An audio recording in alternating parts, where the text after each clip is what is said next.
காணும் பொருள்களின் புறத் தோற்றத்தை கண்டு மயங்காமல் அவற்றின் உண்மையான தன்மையை அறிந்து முறைப்படி கையாண்டால் உரிய முழு பயனையும் அடையலாம்.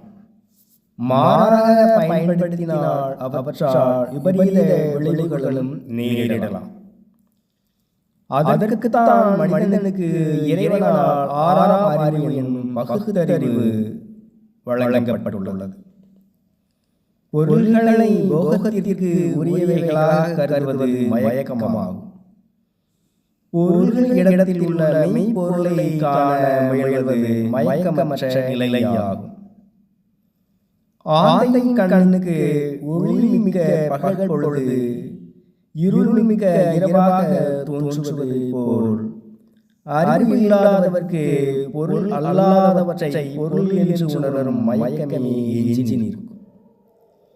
ஆராய்ந்து அறிவாற்றல் மிக்கோரே அறிவுக்கு அறிவான இறைவனை தமது உள்ளத்தில் காண்பவர் ஆவர். ஆனால் எல்லாம் அவரவர் பார்வையில் உண்டான மயக்கமே. பொருளாதார அகற்றும் கதை பொருள் கண்ணினுக்கு அல்லா பிறரிடம் ஆறுக்குமே அறவோர் உள்ளத்தில் வல்லார் அறியார் தமக்கு மயக்கும் கண்டாய் எல்லா வழி மயக்கே இறைவா காட்சியேகாமனை என்று பாடுகின்றார் பட்டினத்தார். காஞ்சி தலத்தில் வீற்றிருக்கும் சிவபெருமானை நினைந்து